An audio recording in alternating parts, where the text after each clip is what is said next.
ರೇಣುಕಾಸ್ವಾಮಿ ಅಮಾನುಷ ಹತ್ಯೆ ಪ್ರಕರಣಕ್ಕೆ ಸಂಬಂಧಪಟ್ಟಂತೆ ದರ್ಶನ್ ಗ್ಯಾಂಗ್ ವಿರುದ್ಧ ಚಾರ್ಜ್ ಶೀಟ್ ಅನ್ನು ಕೋರ್ಟ್ಗೆ ಸಲ್ಲಿಕೆ ಮಾಡೋದು ಯಾವಾಗ ಅನ್ನೋ ಪ್ರಶ್ನೆ ಎಲ್ಲರಲ್ಲೂ ಇತ್ತು. ಆ ಪ್ರಶ್ನೆಗೆ ಸಂಬಂಧಪಟ್ಟಂತೆ ಕೆಲವರು ಹೇಳ್ತಾ ಇದ್ರು ಅವಧಿಗೂ ಮುನ್ನ ಚಾರ್ಜ್ ಶೀಟ್ ಸಲ್ಲಿಕೆ ಆಗುತ್ತೆ ಅಂತ. ಬಟ್ ಈಗ ಸಿಗ್ತಾ ಇರೋ ಮಾಹಿತಿ ಪ್ರಕಾರ ಅದು ಅನುಮಾನ, ಡೌಟು ಅಂತ ಆ ರೀತಿ ಆಗೋದು. ಬಹುತೇಕ 90 ದಿನದಲ್ಲೇ ಚಾರ್ಜ್ ಶೀಟ್ ಅನ್ನು ಸಲ್ಲಿಕೆ ಮಾಡೋ ಸಾಧ್ಯತೆ ಇದೆ. ಕೊಲೆ ಕೇಸ್ನ 2ನೇ ಹಂತದ ತನಿಖೆಯನ್ನು ಸದ್ಯಕ್ಕೆ ಪೊಲೀಸರು ಮಾಡ್ತಾ ಇದ್ದಾರೆ. ಈಗಾಗಲೇ 50ಕ್ಕೂ ಹೆಚ್ಚು ದಿನ ಆಗಿದೆ.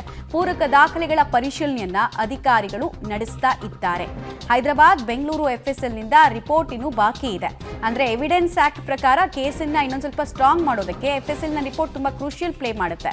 ಎಫ್ಎಸ್ಎಲ್ನಲ್ಲಿ ಕೊಲೆಯಾದಂತಹ ದಿನದ ಸಿಸಿಟಿವಿಗಳು, ಆರೋಪಿಗಳು ಅರೆಸ್ಟ್ ಆದಂತಹ ದಿನದ ಫೋಟೋ ಮ್ಯಾಚ್ ಮಾಡಬೇಕು, ಅಂದ್ರೆ ವಿಡಿಯೋ ಕಂಪ್ಯಾರಿಸನ್ ಮಾಡಬೇಕಾಗತ್ತೆ. ಕೆಲವೊಂದಷ್ಟು ಟೆಕ್ನಿಕ್ ಇದಾವೆ, ಅವೆಲ್ಲವೂ ಕೂಡ ಬಾಕಿ ಇದೆ. ಆ ರಿಪೋರ್ಟ್ ಇನ್ನೂ ಕೂಡ ಪೊಲೀಸರ ಕೈ ಸೇರಿಲ್ಲ.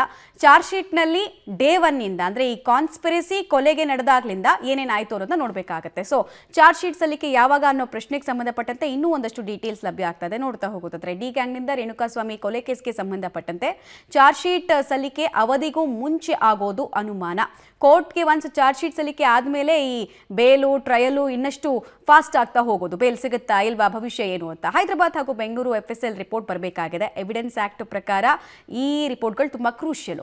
200ಕ್ಕೂ ಹೆಚ್ಚು ಸಾಕ್ಷಿಗಳನ್ನು ಪೊಲೀಸರು ಈಗಾಗಲೇ ಈ ಪ್ರಕರಣಕ್ಕೆ ಸಂಬಂಧಪಟ್ಟಂತೆ ಕಲೆ ಹಾಕಿದ್ದಾರೆ.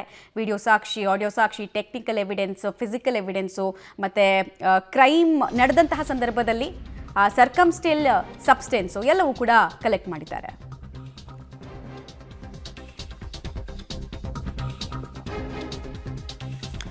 ಇನ್ನೊಂದು ಕಡೆಗೆ ಸ್ಟೋನಿ ಬ್ರೂಕ್ ಪಬ್ ಲೈಸೆನ್ಸ್ಗೆ ಸಂಕಷ್ಟ ಎದುರಾಗುತ್ತಾ? ಹಾಗಾದ್ರೆ ಪಬ್ ಪರವಾನಗಿ ನವೀಕರಣಕ್ಕೆ ಅಬಕಾರಿ ಇಲಾಖೆ ಪತ್ರವನ್ನು ಬರೆದಿದೆ. ಪೊಲೀಸ್ ಇಲಾಖೆಗೆ ಕೆಲವೊಂದಷ್ಟು ಮಾಹಿತಿಗಳನ್ನು ಕೇಳಿ.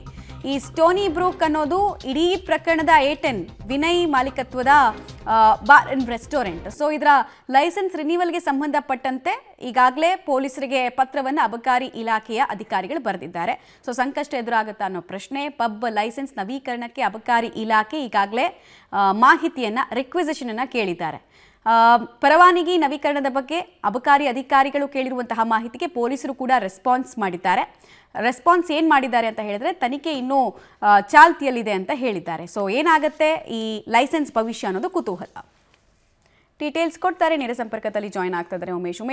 2 ಪ್ರಶ್ನೆಗಳು. ಒಂದು, ಚಾರ್ಜ್ ಶೀಟ್ ಸಲ್ಲಿಕೆ ಅವಧಿಗೂ ಮುಂಚೆ ಆಗುತ್ತಾ ಅನ್ನೋ ಪ್ರಶ್ನೆಗೆ ಬಹುತೇಕ ಇಲ್ಲ ಅನ್ನೋ ಉತ್ತರ ಯಾಕೆ ಸಿಗ್ತಾ ಇದೆ. ಮತ್ತೆ ಈ ಸ್ಟೋನಿ ಬ್ರೂಕ್ ವಿನಯ್ ಅವರ ಮಾಲೀಕತ್ವದ ಈ ಬಾರ್ ಅಂಡ್ ರೆಸ್ಟೋರೆಂಟ್ನ ಬಾರ್ ಲೈಸೆನ್ಸ್ ರಿನ್ಯೂವಲ್ ಬಗ್ಗೆ ಏನ್ ಚಿಂತನೆಯಲ್ಲಿ ಅಬಕಾರಿ ಇಲಾಖೆ ಇದೆ ಅಂತ?